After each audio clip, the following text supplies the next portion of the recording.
মারা দেওয়ার টাইমে আমি ম্যাচ ছবি তখন জলে দিয়ে আমি লিখলে ভিডিও বানাই। তাকে ফোন করে বললাম যে তুমি ভাই ভিডিও বানায় না। সে কিন্তু আমার কথা শুনে খেলাটা কিন্তু শুরু করতে সে আগে। তারপরে আমি তখন ভয় দেখালাম, সে এখন সেখানে সাংবাদিক সম্মেলনে আসার পরে ভয় দেখায় আচ্ছা গেল। তারপরেও রিয়ামণি আর কাজ করা বন্ধ করলো না। ভিডিও বানানোর জন্য সে মনে করে একটা ছেলেকে দেখাতে পারে এটা কিন্তু আগে থেকে তার সাথে সম্ভবত সেটা কিন্তু বোঝা যাইতেছে। এই কারণে কিন্তু মনে করেন যেতে পারে না। ঘটনা লেগে 5 তারিখে আমি তারপরে দিকে ফোন দিয়েছে আমাকে। আমার কথা রিয়া তোমাকে একজন বললো যে আলো মমুক নিয়ে এলে হোটেলে আছে, তুমি আমি কে দিকে তোমাকে যে কোনো বিষয় ধরি, তুমি সাথে সাথে উত্তর তুমি 12 নম্বর কেন গেল না হোটেলে? যে আলম কেন ইতিকলে এখন পথে কেন চলে গেল না? তুমি আমার কথা তুমি সাথে না দিলে আমার কথা গভীরে কি বললাম কক্সবাজার চলে গেল। যে আর একটা কথা বলেছে যে হিরো আলম যে বইয়ের সম্মান সে রাখেনি। আচ্ছা বইয়ের সম্মান কিভাবে রাখলাম না? তোমরা যে কক্সবাজার যাও ওটা জানি না, বৈশাখী টিপে আগে নিউজ করছে। বৈশাখী টিপে নিউজ করার পরে আমি রিয়াকে ফোন দিয়েছি, আমাকে ফোন রিসিভ করে না। সে করছে তুই ইতিকলে ভিডিও দিতে বার করলাম।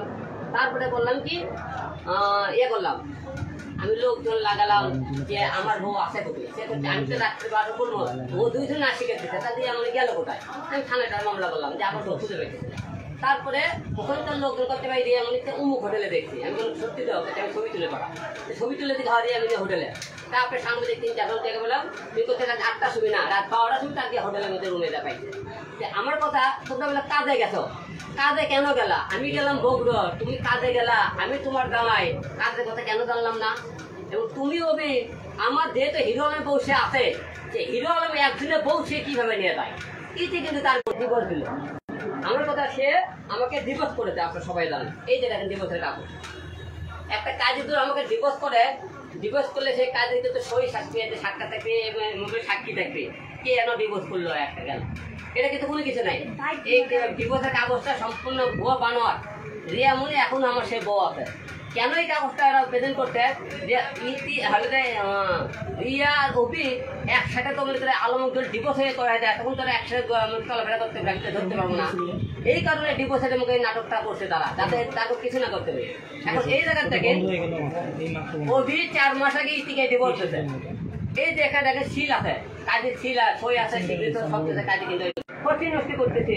আমি তোর বলে কেন ফর্সি শুধু আমি ভিডিও বানাচ্ছি, তুই আমার বউ তোর বউয়ের কথা বলতে চাই হোটেলে দেখ তোর মেডিকেল, আমি জোর করে বলি তুই মেডিকেলে রিপোর্ট কর দেখি তোর বয়সে হাসপাতাল কিছু হয়েছে কিনা। সে বলতে পারলো না।